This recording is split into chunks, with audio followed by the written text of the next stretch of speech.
Ibrahim Traoré, au cœur de la nuit sahélienne, fait face à un ultimatum. Le Burkina Faso se retrouve à un croisement décisif, accepter un soulagement budgétaire immédiat ou prendre le risque de contrôler ses ressources minières, son avenir économique et même ses relations diplomatiques. Ce n'est pas une simple question financière, c'est un test de souveraineté. Chaque minute compte et le pays se trouve à un moment où un choix radical peut redéfinir sa trajectoire. L'ultimatum imposé ne fait qu'intensifier la pression. Ibrahim Traoré sera-t-il prêt à prendre une décision qui pourrait secouer le Sahel? L'enjeu est simple mais colossal. Ibrahim Traoré doit choisir entre une solution immédiate qui apaiserait les finances du Burkina Faso et une décision qui pourrait renforcer la souveraineté du pays à long terme. Ce choix n'est pas seulement économique, il touche à l'essence même de la politique et de l'indépendance nationale. Si le pays cède à l'ultimatum, il pourrait obtenir une bouffée d'air frais financièrement. Mais à quel prix?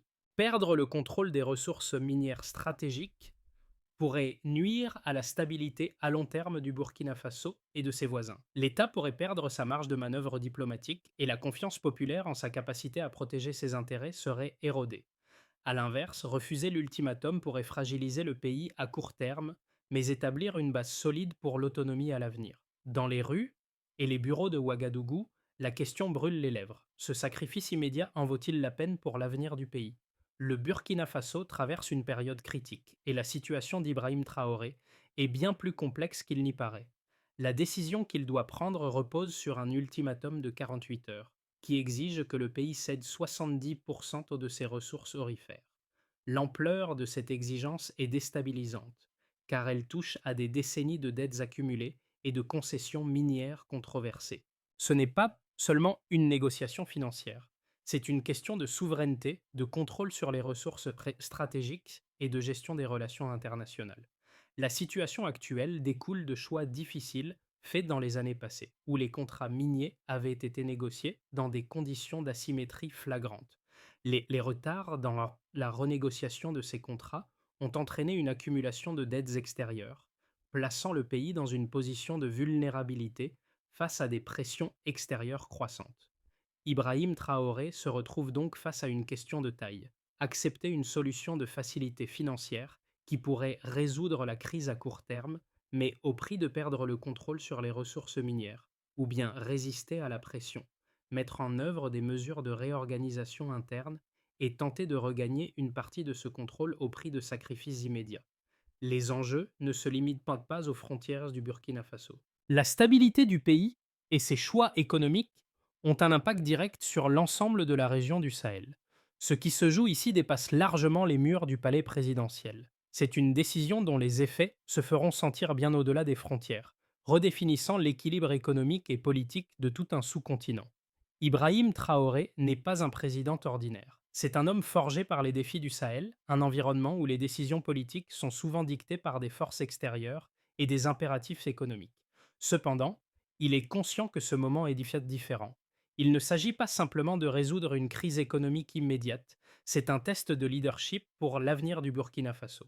Dès qu'il prend connaissance de l'ultimatum, il demande à son équipe de réévaluer les ramifications de chaque choix, avec une précision méthodique. Le processus de décision, qui commence dans l'intimité des bureaux du palais présidentiel, se transforme rapidement en un défi d'envergure nationale. L'économiste, l'ingénieur des mines et la juriste locale, tous trois réunis autour de lui, jouent un rôle clé dans la déconstruction de l'ultimatum. Ensemble, ils analysent les flux financiers, les vulnérabilités stratégiques et les clauses juridiques des anciens contrats miniers. Chacun apporte un point de vue crucial, mais c'est Ibrahim Traoré qui, en fin de compte, doit décider si la souveraineté économique du Burkina Faso vaut le risque immédiat de se retrouver dans une crise plus profonde. Les premières conséquences sont immédiates. Les annonces se multiplient, suspension des accords avec certaines entreprises minières, renégociation des contrats en cours. Les tensions augmentent à mesure que le pays s'enfonce dans un dilemme national. Mais les actes de Traoré ne sont pas motivés par un désir de confrontation. Il cherche à protéger ce qui reste sous contrôle national. Cette décision pourrait bien marquer un tournant dans l'histoire moderne du Burkina Faso. Dans les heures qui suivent la décision d'Ibrahim Traoré, le pays entre dans une phase de tension croissante. L'ultimatum de 48 heures qu'il a refusé ne fait que précipiter les événements. La première réaction internationale est immédiate. Les diplomates occidentaux expriment leur inquiétude, tandis que les marchés financiers réagissent par une volatilité accrue, notamment sur les cours de l'or. Pourtant, ces premières secousses ne sont que la surface d'une crise bien plus profonde qui met en lumière les fragilités structurelles du Burkina Faso. À l'intérieur du pays, la pression monte également. Les hauts et les zones minières, stratégiques pour l'économie, sont placées sous haute surveillance. Des mesures de sécurité sont mises en place pour éviter les fuites d'informations, tandis que les flux d'or sont temporairement suspendus. Cependant, cette réponse rapide n'est qu'une première étape pour contrer les effets immédiats de l'ultimatum. Le véritable défi réside dans les négociations en cours avec les entreprises minières. Les contrats anciens, souvent perçus comme des vestiges d'une époque révolue, doivent être réexaminés minutieusement pour éviter toute nouvelle perte de contrôle.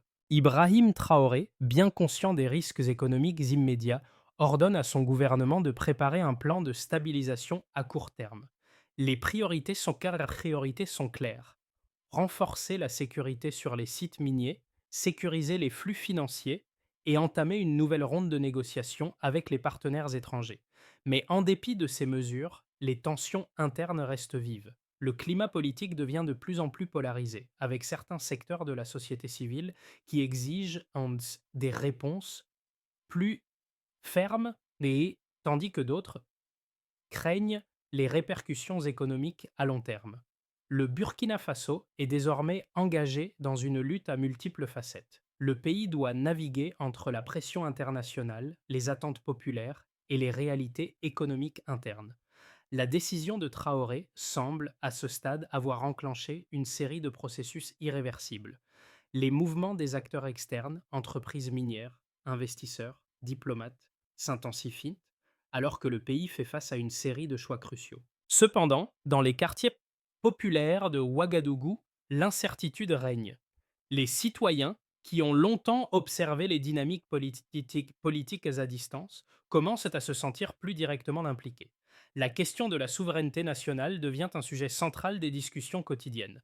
Les débats publics se multiplient sur la manière dont le pays pourrait renforcer ses marges de manœuvre sans s'isoler du monde extérieur. Une voix s'élève au sein de la société civile pour réclamer une plus grande transparence dans la gestion des ressources naturelles et un contrôle plus direct des entreprises étrangères opérant dans le pays. Dans ce contexte de réorganisation et d'incertitude, la question reste ouverte. Ibrahim Traoré pourra-t-il maintenir l'équilibre entre souveraineté et pragmatisme, ou la crise économique et diplomatique ne cessera-t-elle de se creuser? Chaque décision, chaque action prise ou retardée aura un impact profond sur l'avenir du Burkina Faso, tant sur le plan économique que politique. Les premiers résultats tangibles de la crise commencent à se faire sentir après la décision d'Ibrahim Traoré. Plusieurs indicateurs économiques clés sont affectés dès les premières 24 heures suivant le rejet de l'ultimatum. Le premier de ces indicateurs est le cours de l'or, qui connaît une hausse marquée dans les premières heures après la décision. Les analystes expliquent cette hausse par la spéculation sur la réponse du Burkina Faso à l'ultimatum. L'or, traditionnellement une valeur refuge en temps de crise, devient un indicateur de la stabilité future du pays. Cependant, cette augmentation de la valeur de l'or n'est pas simplement le reflet d'un regain de confiance dans l'économie du Burkina Faso, mais aussi un signe des tensions croissantes dans la région. Le deuxième chiffre clé concerne l'exportation de l'or. Avant la crise, le Burkina Faso produisait environ 85 tonnes d'or par an, un chiffre qui représentait une part importante de l'économie nationale. Toutefois, une grande partie de cette production échappait au contrôle direct de l'État, avec de nombreux contrats miniers laissant les entreprises étrangères gérer les sites et exporter les ressources. En réponse à la situation, Ibrahim Traoré met en place des mesures visant à centraliser une partie de ces flux. Dès les premières 24 heures après la décision, des changements notables commencent à apparaître. La production de l'or devient plus étroitement surveillée et des efforts sont déployés pour récupérer une part plus importante des revenus miniers. En parallèle, des projections économiques internes suggèrent que la fermeture temporaire de certains sites miniers, bien qu'elle génère une perte immédiate de recettes, pourrait en fait renforcer les finances publiques sur le long terme. Les économistes estiment que le contrôle direct sur ces sites pourrait permettre au Burkina Faso de récupérer environ 22% de ses recettes minières au trimestre suivant. Cette estimation reste prudente, mais elle est significative, car elle reflète une tentative de recentralisation du contrôle économique et une réduction de la dépendance vis-à-vis des investissements étrangers. Le troisième chiffre important est la prévision de la contraction du PIB. Selon les projections des experts économiques, le PIB du Burkina Faso pourrait se contracter de 3,2% au cours de la première année suivant la décision. Bien que cette contraction soit inévitable à court terme, elle n'est pas perçue comme un échec économique. Au contraire, les analystes soulignent que ce déclin pourrait être temporaire et qu'il serait compensé à moyen terme par l'augmentation des recettes publiques issues des ressources naturelles. Le calcul est simple. Bien que le Burkina Faso perde des revenus à court terme, il pourrait, à terme, récupérer une plus grande partie de ses ressources naturelles, ce qui contribuerait à la stabilité économique et à l'autonomie financière du pays. Ces chiffres ne sont pas seulement des indicateurs économiques. Ils reflètent également une dynamique plus large de transformation. Le pays passe d'une situation de dépendance vis-à-vis des acteurs externes à une nouvelle phase de renégociation et de gestion souveraine des ressources naturelles. L'impact de ces changements se fera sentir bien au-delà des chiffres bruts. Il aura des répercussions sur l'ensemble du modèle économique du pays et sur sa place dans la région du Sahel. Les calculs économiques actuels sont donc essentiels pour comprendre les risques et les opportunités qui se présentent à Ibrahim Traoré dans les mois à venir. Face à la décision d'Ibrahim Traoré, les avis sont partagés et les arguments se divisent en deux camps opposés. D'un côté, les partisans de la rupture avec l'ultimatum soutiennent que cette décision est une nécessaire réaffirmation de la souveraineté du Burkina Faso. Selon eux, l'accepter aurait été une erreur fondamentale. La possibilité de perdre le contrôle des ressources naturelles, particulièrement l'or, au profit des intérêts étrangers, aurait été une erreur irréparable. Le Burkina Faso, à travers sa richesse en or, doit préserver son indépendance économique. Accepter de céder aux pressions externes aurait simplement perpétué un modèle économique qui a longtemps exploité le pays et ses ressources sans véritable bénéfice pour sa population. Les défenseurs de cette position insistent sur le fait que l'économie minière devrait bénéficier à la population locale, notamment à travers une redistribution plus équitable des revenus générés. Ils soulignent que le refus de l'ultimatum n'est pas un acte de défiance, mais une tentative de créer un modèle économique plus durable où les bénéfices des ressources naturelles reviendraient directement au pays plutôt que d'être dilués dans des contrats opaques avec des entreprises étrangères. Pour eux, ce choix est stratégique à long terme, même s'il comporte des sacrifices à court terme. Un des plus grands risques de cette position est de provoquer des tensions diplomatiques et économiques avec les partenaires internationaux, mais il croit que le Burkina Faso, en reprenant le contrôle, saura redéfinir ses relations internationales sur de nouvelles bases. De l'autre côté, ceux qui jugent la décision de Traoré risquée estiment que l'isolement économique pourrait nuire gravement au pays. La perte immédiate de revenus miniers entraînerait une contraction rapide de l'économie.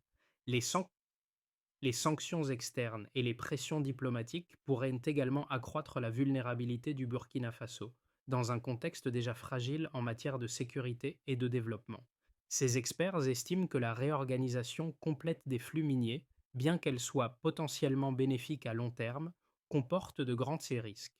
Le pays pourrait se retrouver dans une position d'isolement, réduisant ses opportunités de partenariats commerciaux internationaux. Le principal argument contre la rupture est que les sanctions économiques pourraient avoir un effet dévastateur sur les infrastructures nationales, déjà sous pression. La fermeture de certains sites miniers et l'isolement vis-à-vis de certains partenaires étrangers pourraient entraîner une perte de confiance chez les investisseurs internationaux.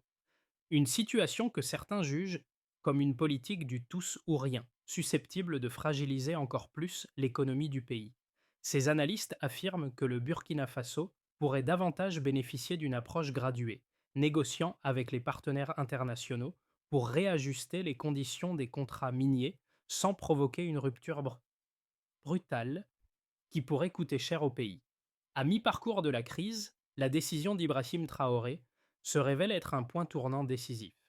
La situation du pays commence à se cristalliser. D'un côté, les premières implications de la rupture avec l'ultimatum deviennent plus visibles, et de l'autre, les résultats des premières actions d'entreprise par le gouvernement se manifestent. La réponse internationale commence à se préciser. Les pressions diplomatiques s'intensifient Et les sanctions économiques, bien que ciblées, commencent à avoir un effet qui est tangible sur l'économie du pays. Cependant, un fait marquant se profile. Les mesures prises pour renforcer la souveraineté économique du Burkina Faso commencent à porter leurs fruits. La récupération d'une plus grande part des revenus miniers commence à se concrétiser. Les premiers chiffres annoncent une hausse de la production et un contrôle renforcé des flux d'or, ce qui pourrait augurer d'un futur plus stable. Mais à quel prix? Les tensions sociales se multiplient et la pression politique se fait plus palpable à mesure que le pays se retrouve confronté à des choix plus difficiles. Continuer à maintenir une ligne ferme ou adoucir les décisions pour éviter un isolement total. Le véritable test ne réside pas dans la décision de couper ou de négocier, mais dans la capacité à maintenir l'équilibre entre les sacrifices immédiats et les bénéfices à long terme. La décision d'Ibrahim Traoré, bien qu'initialement perçue comme un pari risqué, commence à produire des résultats concrets et mesurables. Les premiers effets tangibles se manifestent à la fois sur le plan économique et social, mais aussi dans les relations internationales du Burkina Faso. L'un des premiers indicateurs est l'impact sur les revenus publics. En récupérant une plus grande part des recettes minières, le gouvernement parvient à renforcer ses finances.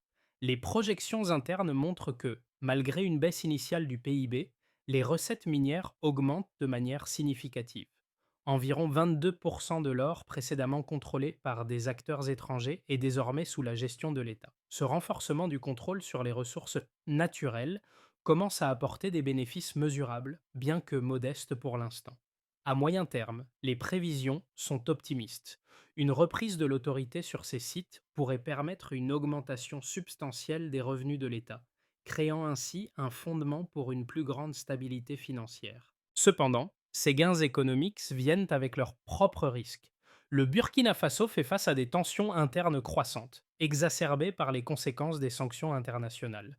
Le pays se retrouve dans une position où il doit réévaluer ses relations diplomatiques avec ses partenaires traditionnels, notamment l'Union européenne et les États-Unis. Les pressions économiques sont lourdes, avec des restrictions commerciales et une baisse de la confiance des investisseurs étrangers. Les entreprises minières, déjà présentes dans le pays, ralentissent leurs opérations ou quittent le marché, augmentant l'incertitude économique à court terme. En conséquence, la fragilité du Burkina Faso se fait sentir dans tous les secteurs clés, de l'infrastructure à la sécurité intérieure. À l'échelle régionale, les autres pays du Sahel suivent de près les développements au Burkina Faso. La réaction de la communauté internationale, couplée avec les tensions croissantes, crée une dynamique politique complexe. Cependant, la position du Burkina Faso commence à inspirer d'autres nations du Sahel qui observent attentivement cette expérience de souveraineté économique. Certains voient dans cette décision une opportunité de redéfinir les rapports de force dans la région, tandis que d'autres restent sceptiques face aux conséquences possibles de l'isolement diplomatique. Socialement, les effets de la décision sont partagés. D'un côté, une partie de la population, particulièrement les zones rurales et les travailleurs miniers, perçoit un espoir de voir leurs conditions s'améliorer à long terme grâce à une meilleure gestion des ressources nationales. Toutefois, dans les grandes villes, des manifestations commencent à émerger, alimentées par des préoccupations concernant l'impact immédiat de la crise. Les pénuries, les hausses de prix et la crainte d'un avenir incertain provoquent un sentiment de mécontentement. Le gouvernement se retrouve dans une position délicate. Maintenir la fermeté nécessaire pour consolider la souveraineté du pays tout en gérant les effets sociaux de ses décisions. Ainsi, bien que les résultats à long terme puissent être prometteurs, la question qui se pose à Ibrahim Traoré est: le Burkina Faso sera-t-il capable de surmonter la pression externe et interne pour capitaliser sur les gains de souveraineté? Ou cette phase difficile marquera-t-elle le début d'une série de revers économiques et sociaux? Alors que le Burkina Faso traverse une période d'incertitude après la décision radicale d'Ibrahim Traoré, plusieurs scénarios se dessinent pour les 6 à 12 prochains mois. Les analystes, aussi bien internes qu'internationaux, projettent trois trajectoires possibles, chacune avec ses avantages et ses risques. Dans une première trajectoire, la stabilisation progressive se dessine. Dans ce scénario, le pays parvient à maintenir son cap, avec une gouvernance renforcée des ressources naturelles et une gestion prudente des tensions internes. La reprise des activités minières sous contrôle national permettrait de générer des revenus supplémentaires, contribuant à la stabilisation économique. Les partenaires internationaux, bien qu'inquiets au début, accepteraient progressivement les nouvelles réalités du Burkina Faso.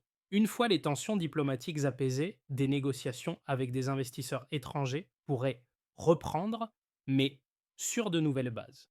Le PIB pourrait se contracter à court terme, mais à moyen terme.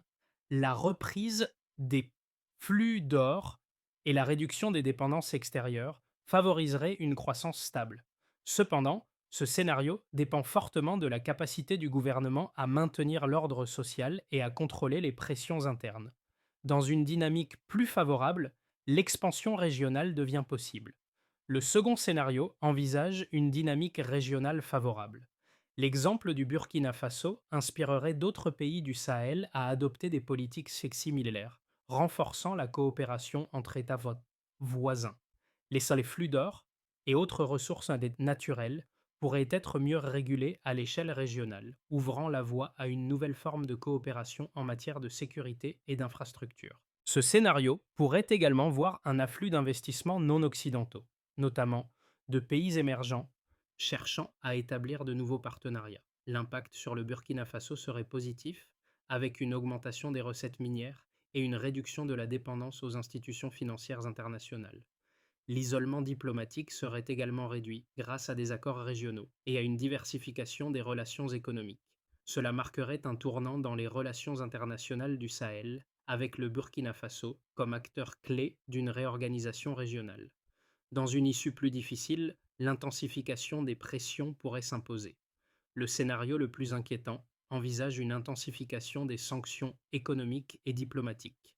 Si les relations avec les partenaires occidentaux ne s'améliorent pas, les sanctions pourraient se renforcer, entraînant une réduction significative des investissements étrangers et une dégradation de la situation économique. Les tensions internes augmenteraient avec des manifestations populaires contre les effets de l'isolement économique.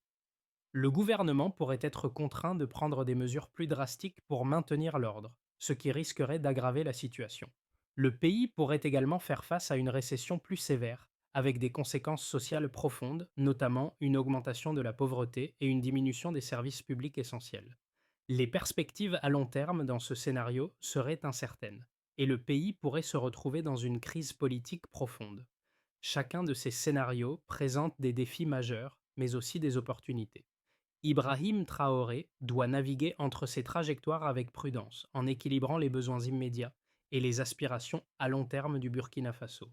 Sa capacité à maintenir l'unité nationale et à faire face aux pressions externes pourrait bien définir le futur du pays dans un environnement mondial de plus en plus polarisé. Le défi auquel Ibrahim Traoré sans race est confronté ne se limite pas à une question économique ou diplomatique. Il touche directement les vitres des Burkinabés. La question centrale est celle de la souveraineté et de l'avenir du pays, mais c'est aussi une question de justice sociale et de bien-être pour des millions de personnes. Dans un contexte de crise, la population attend des réponses concrètes, pas seulement des déclarations politiques. Les enjeux sont tangibles: accès aux ressources, sécurité et, surtout, la possibilité de construire un avenir sans dépendre de l'extérieur. Pour les habitants de Ouagadougou et des autres grandes villes, la décision de Traoré est plus qu'un acte politique. Elle est perçue comme un signal de résistance et de dignité face à la pression extérieure. Mais dans les villages, la perception est différente. Les conséquences immédiates de l'isolement économique sont réelles. Les pénuries, l'augmentation des prix et l'incertitude quant à l'avenir nourrissent un sentiment de mécontentement. Les Burkinabés se retrouvent à jongler entre un espoir de transformation à long terme et la dure réalité des sacrifices nécessaires à cette transition. La question devient alors: comment chaque citoyen, du plus pauvre au plus riche, peut-il comprendre et participer à ce processus de redéfinition nationale? L'approche de Traoré, bien que politique, devra se traduire par des actions concrètes sur le terrain, des mesures de soutien aux plus vulnérables, une meilleure gestion des ressources et surtout une plus grande transparence. Si le gouvernement ne parvient pas à faire sentir les effets positifs à court terme, le soutien populaire pourrait se détourner, fragilisant ainsi les efforts de réforme. Ce défi dépasse les seules frontières politiques. Il s'agit d'un projet collectif pour l'avenir du pays. Traoré doit prouver que sa décision est bien plus qu'un acte de souveraineté. qu'elle est un pas vers une réorganisation sociale et économique qui profite réellement à la population. La situation du Burkina Faso, après la décision d'Ibrahim Traoré, nécessite une approche pragmatique et structurée pour stabiliser le pays et poser les bases d'un avenir plus autonome. Bien que l'impact immédiat de cette décision soit profond, il existe une série de mesures stratégiques à court et moyen terme pour atténuer les conséquences négatives et renforcer la position du pays. D'abord, il s'agit de sécuriser les sites miniers et renforcer le contrôle des flux de ressources naturelles. Le gouvernement doit continuer à renforcer la surveillance sur les sites miniers, non seulement pour protéger les ressources, mais aussi pour garantir une redistribution équitable des bénéfices. Une gestion stricte et transparente de l'or et d'autres ressources doit être mise en place, avec un suivi régulier pour garantir que les revenus générés profitent à l'ensemble de la population. Ensuite, il devient essentiel de réformer les contrats miniers et les accords commerciaux. Les concessions minières existantes doivent être renégociées selon de nouvelles bases, avec une plus grande transparence et une meilleure répartition des bénéfices entre l'État et les entreprises opérant sur le territoire. Ces réformes doivent inclure une évaluation régulière des contrats et un mécanisme de responsabilité publique. Puis, il faudra renforcer la coopération régionale. Le Burkina Faso, bien qu'isolé économiquement à court terme, peut tirer parti d'une plus grande coopération avec ses voisins du Sahel. Un cadre de collaboration sur la gestion des ressources naturelles, la sécurité régionale et les infrastructures pourrait réduire l'isolement et offrir de nouvelles opportunités économiques. Enfin, investir dans l'éducation et la formation professionnelle. Pour garantir une autonomie durable, il est crucial que le Burkina Faso investisse dans l'éducation, notamment dans des domaines clés comme les mines, la gestion des ressources naturelles et la diplomatie économique. La formation de la jeunesse locale pourrait fournir une main-d'œuvre qualifiée et réduite la dépendance à l'expertise étrangère. Ces mesures, bien que difficiles à mettre en œuvre dans un climat de crise, peuvent préparer le terrain pour une reprise durable et renforcer la souveraineté nationale. Un an après la décision d'Ibrahim Traoré, le Burkina Faso semble avoir retrouvé un certain équilibre, bien que fragile. Les résultats ne sont pas spectaculaires, mais le pays a réussi à tenir la ligne grâce à une gestion plus rigoureuse de ses ressources naturelles et une diplomatie plus affirmée.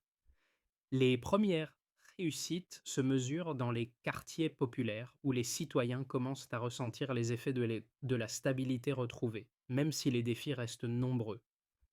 Traoré, en restant fidèle à ses principes, a montré que la souveraineté nationale ne se décrète pas, mais se construit à travers des actions concrètes et des sacrifices collectifs. À Ouagadougou, les visages qui, il y a un an, occupaient les bureaux du palais présidentiel semblent maintenant présents dans les rues. Les débats sur l'avenir du pays, bien qu'encore incertains, se font avec une énergie nouvelle, celle d'une population plus consciente de son rôle dans le processus de transformation nationale. Le chemin parcouru n'est pas sans douleur, mais il a permis de redéfinir ce que signifie être un acteur souverain dans un monde globalisé. Ibrahim Traoré, fidèle à sa ligne de conduite, ne célébrera pas de victoire. Mais dans la sobriété de son discours, une idée centrale persiste. Protéger ce qui appartient au pays. C'est là que réside la véritable force du Burkina Faso aujourd'hui. Le chemin parcouru par le Burkina Faso sous la direction d'Ibrahim Traoré montre qu'une souveraineté retrouvée ne dépend pas seulement des décisions politiques, mais de l'engagement de chaque citoyen à participer activement à la transformation du pays. Chaque action, même la plus modeste, peut contribuer à un avenir plus stable et plus autonome. Il est maintenant temps pour les Burkinabés de s'interroger. Quelle place chacun souhaite-t-il prendre dans cette histoire encore en mouvement? Le véritable défi réside dans la capacité à maintenir cette dynamique collective et à bâtir une société où les ressources naturelles ne sont pas seulement un fardeau à gérer, mais un levier pour un avenir prospère. Ce processus demande du temps, de la patience, mais surtout une volonté commune. Le Burkina Faso, aujourd'hui, plus que jamais, doit se regarder dans le miroir de son propre potentiel et se demander: comment pouvons-nous, en tant que peuple, soutenir cette trajectoire vers l'autonomie et quelles contributions spécifiques sommes-nous prêts à apporter? La question est posée et l'histoire continue de s'écrire. Le rôle de chacun est maintenant de participer à ce voyage collectif vers un avenir qu'ils définiront ensemble,